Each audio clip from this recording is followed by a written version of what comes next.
The rain came down in sheets so heavy the highway turned to a smear of gray, and an old woman stood at the edge of it with both arms raised, soaked to the bone, waving down the one set of headlights that had slowed in an hour. Behind her, half swallowed by the storm, a barn was burning.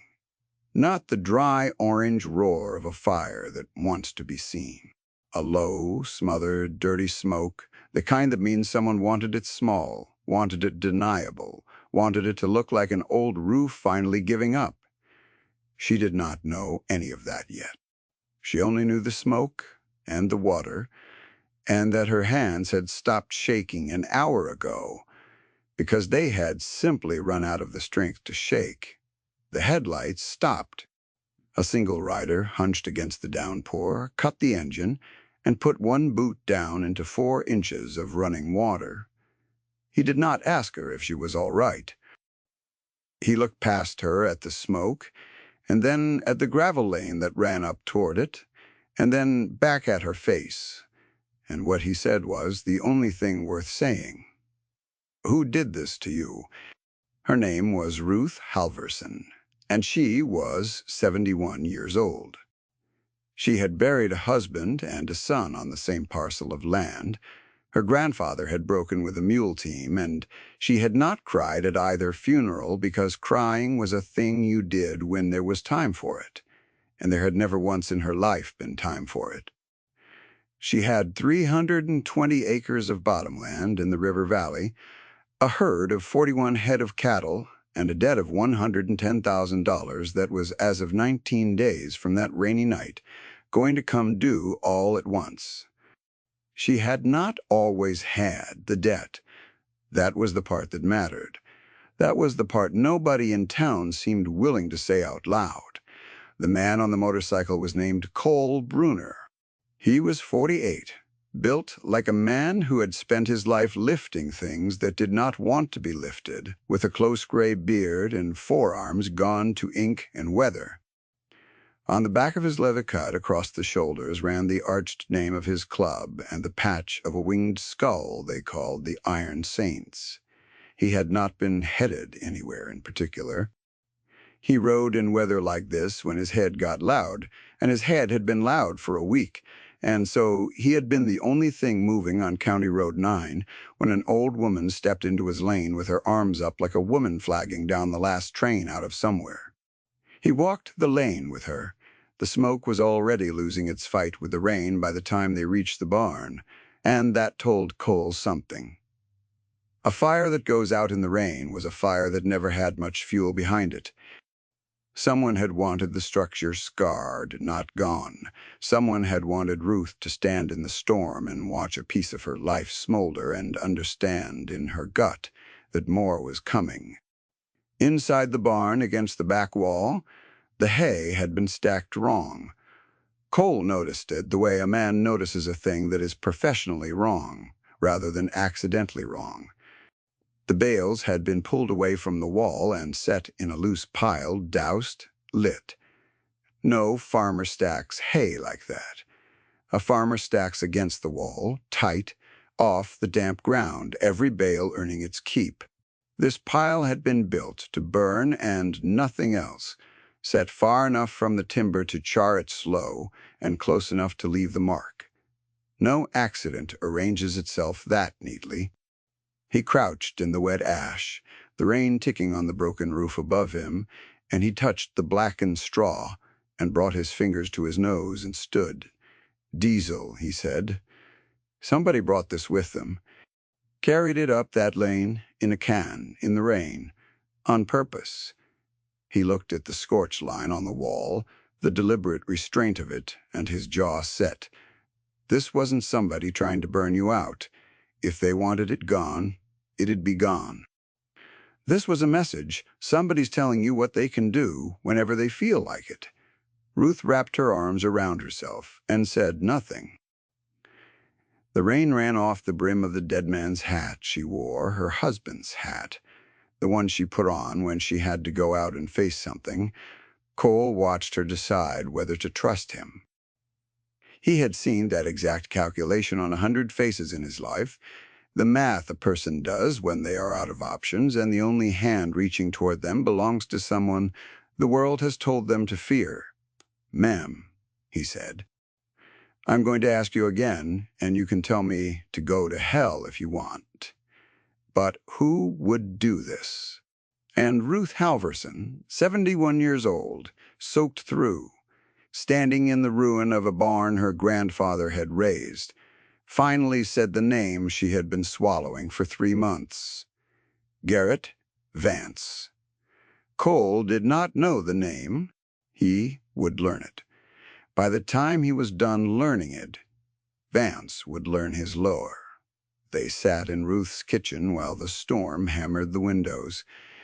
She put a kettle on out of a habit older than the trouble, because that was what you did when a person came in from weather. You put a kettle on, and the small, ordinary task steadied her hands. The kitchen was low-ceilinged and warm, lit by a single bulb over the table. The walls hung with a calendar 2 months out of date and a framed photograph of a young man in a feed store cap who had her exact jaw.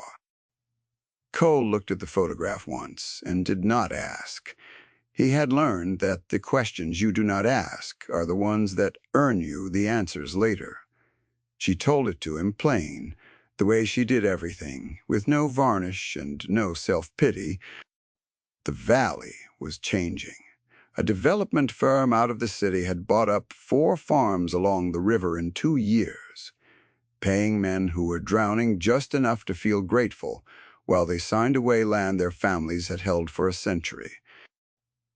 She had watched it happen the way you watch weather come over the ridge, knowing it will reach you and not knowing what to do about it but stand.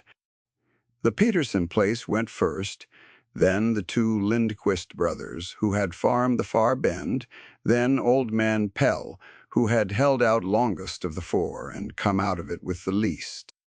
The firm was called Meridian Land Partners, and its local face, the man who came to the doors in pressed slacks with a leather folder under his arm, was Vance.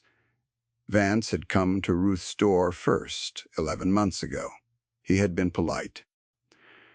He had been sorry to bother her. He had explained that the valley was being eyed for a recreational lake project, a dam downstream, a future where her bottom land would be underwater anyway, and that Meridian was offering out of generosity a fair price now rather than the nothing the water would leave her later. He had a way of speaking that made the worst news sound like a favor he was doing her, a warmth in the voice and a sorrow in the eyes that she would later understand he could turn on and off like a tap. Ruth had offered him coffee, which he declined, and then she had told him no, which he had not expected. She remembered the small flicker in his face when she said it. Gone so fast, she had wondered if she imagined it, the flicker of a man recalculating a number he had thought was settled. He came back. He always came back. The first time, it was a month later. Then it was every few weeks. Then it was whenever the mood took him. And each time the man behind the warmth grew a little more visible. The price went down each time, not up, and when she asked him why a fair offer kept shrinking, he smiled and said the market was the market and she was, regrettably, running out of time.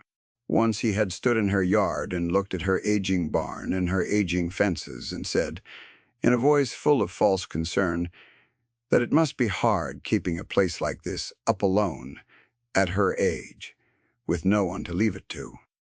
She had not understood the threat in it then. She understood it now. He had been telling her, in the only language men like him speak, that he knew she was alone, and that alone was a thing he intended to use. And the debt, Cole said. The 110,000. Ruth's jaw tightened. Here was the thing she had told no one, because telling it made her feel like a fool, and Ruth had spent 71 years being many hard things, but never once a fool.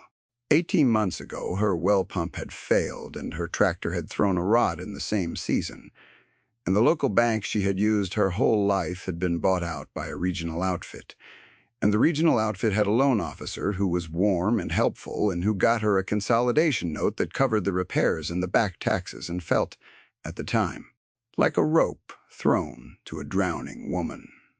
She had not read every line. She had trusted the warmth.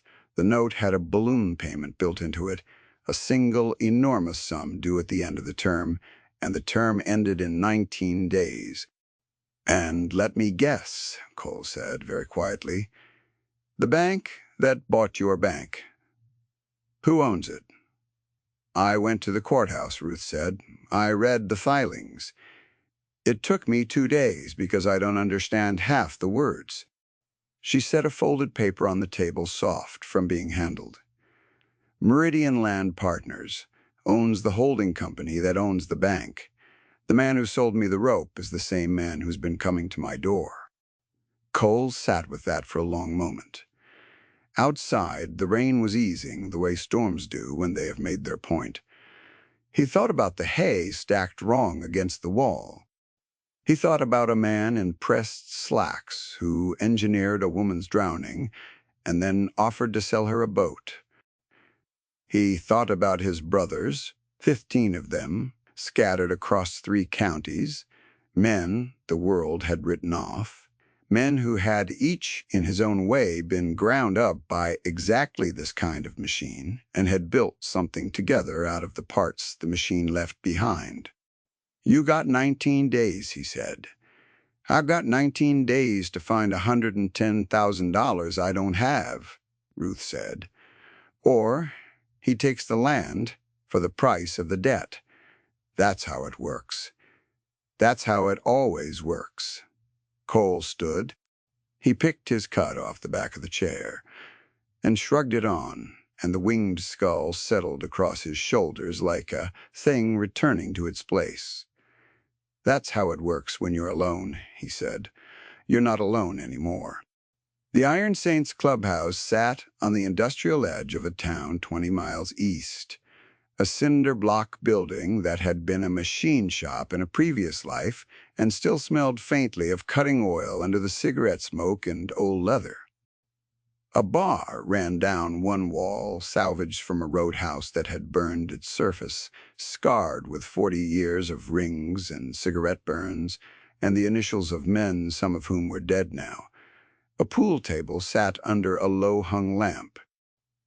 On the back wall hung the club's charter and a row of framed photographs of riders gone, and beneath them a shelf of small things, a folded flag, a dented helmet, a child's drawing yellowed with age, the kind of altar a group of hard men builds without ever calling it that.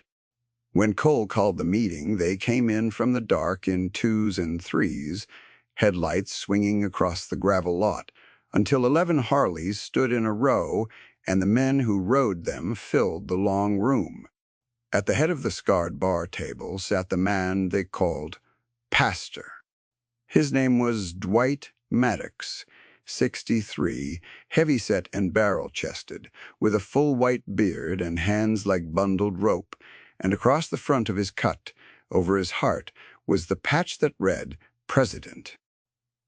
He had earned the name Pastor 40 years, back when he was the only man in his old unit who would say words over the dead, and he had kept it because the men needed someone who would say words, and he was still the one who said them.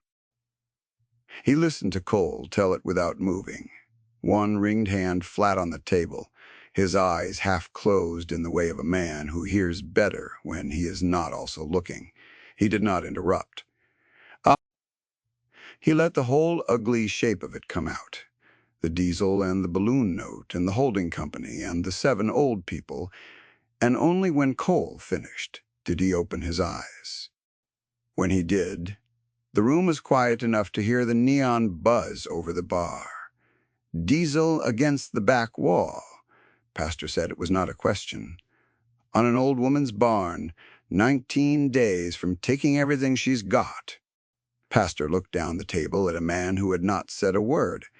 He was younger than the rest, lean and watchful, with a single thin scar through his left eyebrow, and eyes that did not seem to blink as often as other men's. His patch read Sergeant at Arms, and the club called him Quill because in another life, before the life that brought him here, he had been an accountant, and he had gone to prison for refusing to alter the books his employers wanted altered, and he had come out the other side with nothing but a conviction record and a talent for finding where money hides. The world had thrown him away for being honest. The saints had picked him up. "Quill," Pastor said, "what can you find me on Meridian Land Partners?" Quill set his phone on the table. "Already started," he said. "When Cole called, I started." That was the way of it. There would be no rifles. There would be no torches.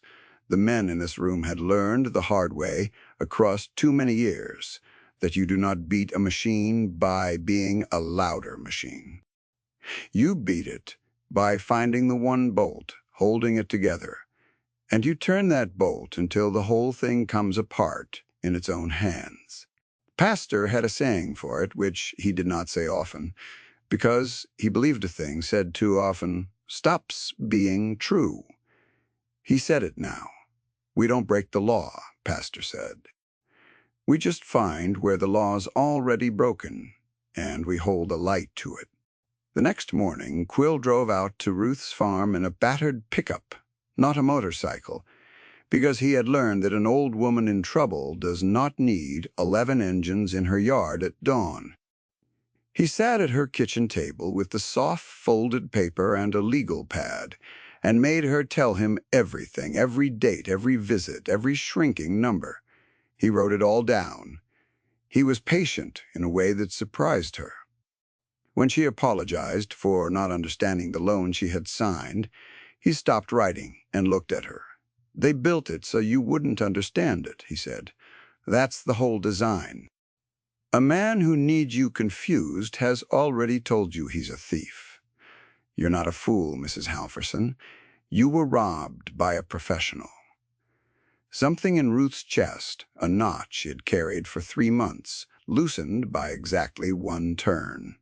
What Quill found over the next 4 days, working nights at the long table with 2 other members hunched over laptops beside him, was not one crime, but a pattern.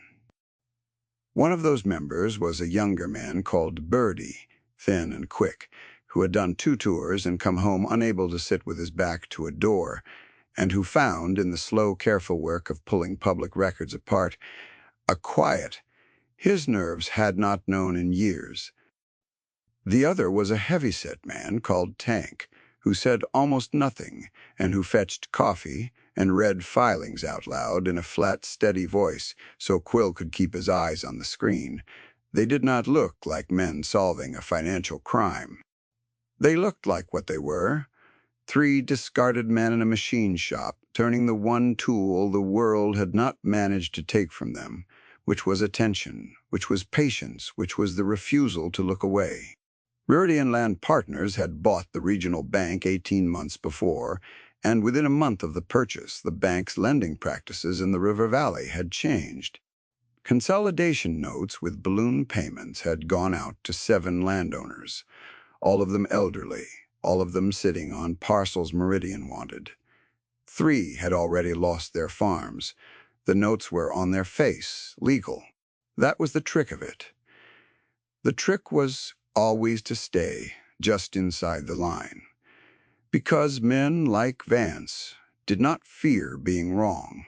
They feared being seen. Quill pinned the 7 names to a corkboard with the dates of their notes and stood back and looked at the shape of it the way a hunter looks at tracks, and what he saw was not 7 accidents, but one hand moving 7 times, growing bolder each time because nothing had stopped it yet. Quill had not spent 4 days looking for a crime, though. He had spent 4 days looking for the boat. He told the others as much on the 3rd night, when Birdie's eyes were red and Tank had stopped reading and the coffee had gone to mud in the pot. "A legal crime you can't beat by calling it ugly," Quill said. "Ugly's not against the law. We're not looking for the cruelty. We're looking for the lie. Every man who runs a game this clean tells one lie he forgot he told because he told it in a different room than the one he's standing in. And on the fourth night, at a little after 2 in the morning, he found it. The dam project, the recreational lake, the future underwater valley that Vance had used to frighten 7 old people into signing did not exist. There was no permit. There was no engineering study. There was no application before the State Water Board, and there never had been. The lake was a story. Vance had invented a flood to sell people boats, and somewhere in the public filings, in a quarterly disclosure Meridian had made to its investors, the company had described the Valley acquisitions as a play on a confirmed downstream water infrastructure project with regulatory approval pending. That sentence was a lie, and a lie told to investors in a written disclosure was not a thing that stayed just inside the line. That was the bolt. Quill did not celebrate. He simply set down his pen, looked across the table at Cole, and said he'd told the same lie to 2 different rooms. He told the farmers there was going to be a lake so they'd sell cheap. He told his investors there was going to be a lake so they'd buy in. Both can't be the floor he stands on. One of them is fraud, and the people he lied to in that second room have lawyers and badges behind them that the farmers never had. Cole leaned back, so we don't fight him. We introduce him. Quill said to the people. He should have been afraid of all along. They did not move yet. That was the discipline of it, and the discipline was the hardest part. 19 days had become 14. Ruth still had her land, but the clock was the clock, and Quill explained to her gently that the cleanest way to undo a thing was not always the fastest way. He needed the disclosure document authenticated. He needed the absence of the permit documented by the state itself in writing, so that no one could later claim a clerk had simply misfiled it. He needed the chain so clean that when it landed, it could not be waved away as the grievance of a bitter old woman or the noise of a motorcycle club. In the meantime, Vance came back to Ruth's door. He came on a Tuesday in the early afternoon, in a charcoal suit and oxblood shoes that had no business on a gravel farm lane, with his leather folder under his arm and his easy smile fixed in place. He did not know about the burned barn being a mistake. He did not know about Quill. He knew only that the clock favored him, that it always favored him, that he had done this 6 times, and it had worked 6 times, and that an old woman alone in a valley had 19 days, then 14, and now, by his count, 11. He knocked. Ruth opened the door, and standing in her kitchen, leaning against the counter, with his arms crossed and his cut on and his scarred brow lifted just slightly, was a man Vance had never seen before. "Vance," Quill said pleasantly. "We've been hoping you'd stop by." Vance's smile did not fall. That was the thing about men like Vance, Cole would say later. Their composure was the last thing to go because it was the only thing they had ever truly owned. He recovered in half a second and extended the smile to include this new man, this rough-looking stranger, this curiosity. "I don't believe we've met," Vance said. "No," Quill agreed, "but I've met you. I've read about 300 pages of you over the last week." He pushed off the counter and walked, unhurried, to the kitchen table where a single manila folder sat squared to the edge. He did not open it. He laid one finger on it. Meridian's second quarter investor. Disclosure. Page 11. The Valley acquisitions described as a play on a confirmed water infrastructure project with regulatory approval pending. That's a nice sentence, Mr. Vance. You should be careful with sentences like that. Now the smile moved. Not gone, not yet. But it moved, the way a thing moves when the floor beneath it shifts a quarter inch.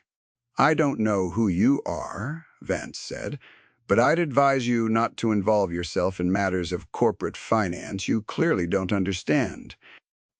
Quill smiled then, and it was not a warm smile, and it was the smile of a man who had once gone to prison, rather than alter a number. I understand finance fine, he said. I went to prison for understanding it too well. Here's what I understand, Mr. Vance. There is no permit. There is no engineering study. There is no application before the State Water Board because I have a letter from the Water Board signed, dated 4 days ago, confirming that no such application exists and never has. So the lake you used to frighten this woman and the 7 others into signing notes designed to fail. The same lake you put in writing to your investors as a confirmed project, with approval pending. One of those rooms was told a lie. And the room with the investors, they are the room that can end you. The kitchen was very quiet. Outside, a single crow called from the burned barn. Vance set his folder down on a chair slowly, the way a man sets down a thing when his hands have started to feel unfamiliar to him. "What do you want?" he said. The pleasantness was gone now. What was underneath it was thinner than anyone would have guessed. "I don't want anything," Quill said. "Mrs. Halverson wants something. I'm just the man who found the door." And then the engines came. Ruth heard them first, as a low thing under the floorboards. A vibration she felt in her chest before her ears caught up.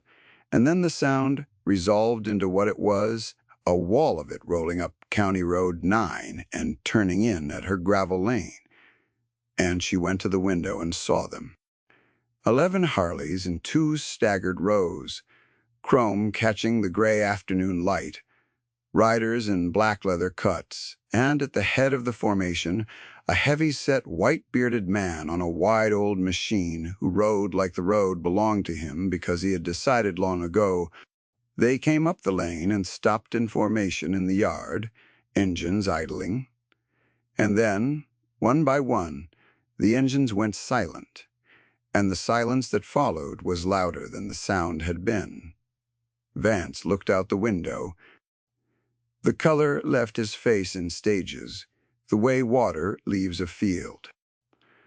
Pastor came through the kitchen door first, ducking slightly under the frame, filling the room the way he filled every room, and behind him came Cole, and behind Cole the others, until the small farmhouse kitchen held more leather and ink and quiet menace.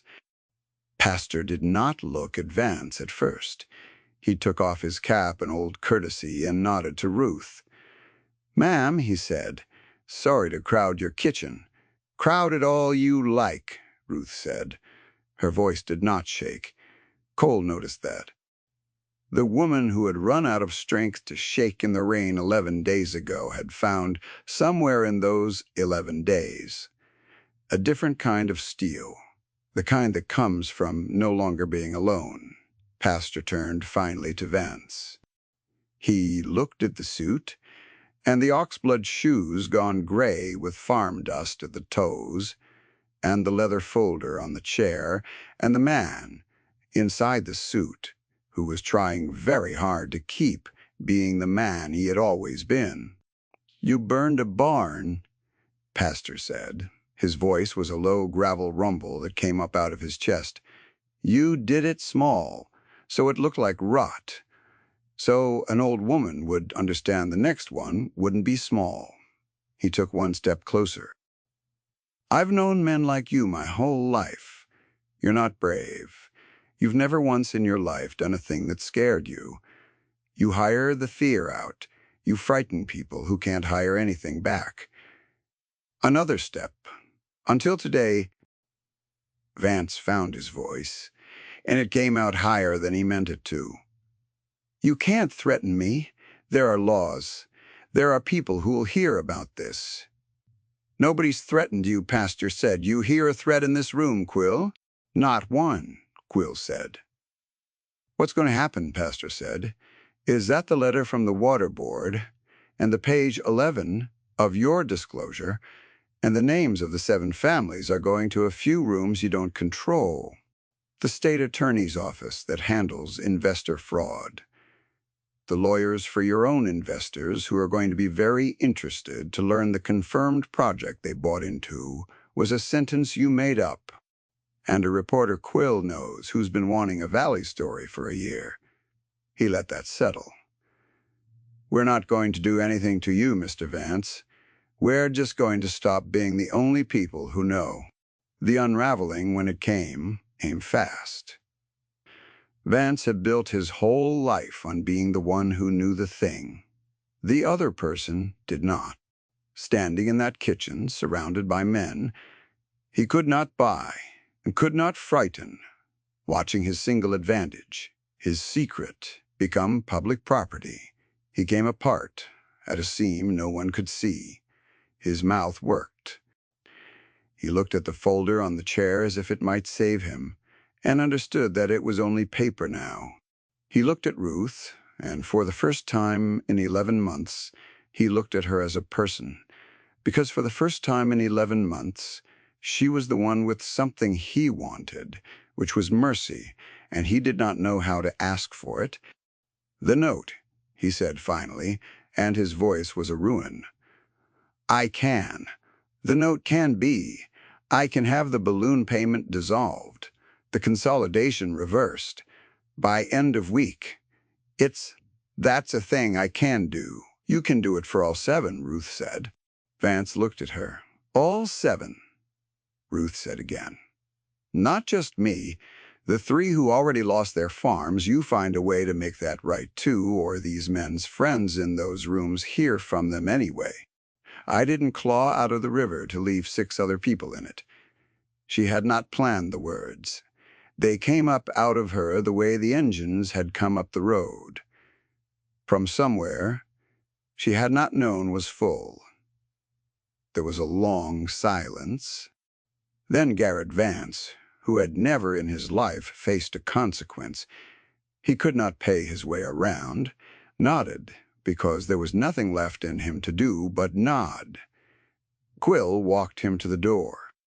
At the threshold, Vance stopped, and in a small voice, the voice of a man genuinely confused by the world for the first time, asked the question that would haunt his drive back to the city. "Why do you care?" he said. "She's nothing to you. You'd never met her." Quill looked at him. "That's the part you never understood," he said. "That's why you lost." Vance walked out into a sky that had finally cleared into flat, clean afternoon light, the kind of light his world ran on, glass towers and pressed slacks and rooms where the worst thing that happened to a man was a difficult quarter. He got into his car. He did not look back at the farmhouse. The Harleys sat silent in the yard as he drove past them, 11 of them, and not one rider moved. And somehow that stillness followed him farther down the road than any roar could have. It took 9 days, not the end of the week, but it was done. The balloon payment dissolved. The consolidation note reversed, voided, the warm, helpful loan officer, suddenly unreachable, and then suddenly very cooperative. Once a state investigator's letter arrived on Meridian's corporate counsel's desk, the 3 families who had lost their farms did not get the land back because some things, once taken, do not come back. They got settlements, though, quiet ones, the kind a company pays when the alternative is a courtroom and a reporter, and 2 of the 3 were enough to start over somewhere, and the third, an old man named Pell who had given up, drove out to Ruth's farm just to shake the hands of men he had never met and could not stop thanking. Vance did not go to prison. The investor fraud case ground forward at the speed such things grind, and it would be 2 years before it resolved, and when it did, he would lose his license and his standing and the easy smile that had been his only true possession, and he would learn what Ruth had always known, which is that there is never in this life quite enough time for crying. That was later, though, and that was elsewhere, and it was not the club's concern. The club's concern had only ever been the woman in the rain. Ruth kept her farm. 320 acres of bottomland, 41 head of cattle, the barn rebuilt by the end of summer, raised in a single weekend by men who did not know the front of a hammer from the back when they started, and knew it well by the time they finished. They came out, all of them, with lumber bought from the settlement Vance's company, paid into a fund nobody could trace back to anything illegal, because Quill had built that fund the way he built everything, clean enough to hold up to any light. They tore down the scarred timbers, and they raised new ones, and Pastor, who was 63 and had no business on a roof, was on the roof anyway, because he said a man should sweat for the things he says words over. Cole ran the saw. Bertie, who could not sit with his back to a door, found he could climb a rafter with the whole valley at his back and feel fine, and stayed up there most of the second day, hammering, whistling something tuneless and content. Tank carried lumber, 2 boards at a time that other men carried one, and said nothing and grinned when nobody was looking. Old Man Pell came on the second day, the one of the 4 who had lost the most and given up, and he could not lift much, and nobody asked him to. He stood in the yard and handed up nails and told the men where the old barn's beams had run, because he had helped raise a barn on this same valley 60 years before as a boy for Ruth's husband's father, and he remembered. By the end, he was weeping without shame, an old man's slow tears, and Pastor came down off the roof and sat with him on an upturned bucket, and did not say anything wise, just sat, which was the wise thing. On the last evening, when the barn stood new and pale against the dark valley, Ruth fed them. She had cooked for 2 days, pulling recipes out of a tin box that had not been opened since there were men in the house to cook for, and the cooking itself had been a kind of mending. She put it all out on the long plank table in the yard, pot roast and 3 kinds of bread and a cobbler from the last of the season's fruit, and the men ate the way men eat who have worked, with their elbows on the table and their hats off, and the valley filled with low talk and the clink of forks and a single bark of laughter from Cole that he seemed surprised by himself. Ruth sat at the head of the table where her husband had once sat, and for the first time in longer than she could measure, the chair did not feel empty under the weight of who was missing. It felt occupied by who was there. Pastor found Ruth standing apart near the new barn with her husband's hat in her hands. He was not crying. He had expected she might not be. "You've got a standing seat," he said, "at our table whenever you want it. You understand what that means?" "I think I do." "It means you're ours now," Pastor said. "There's to protect. You flag any one of us down on any road in any weather. The rest of us come.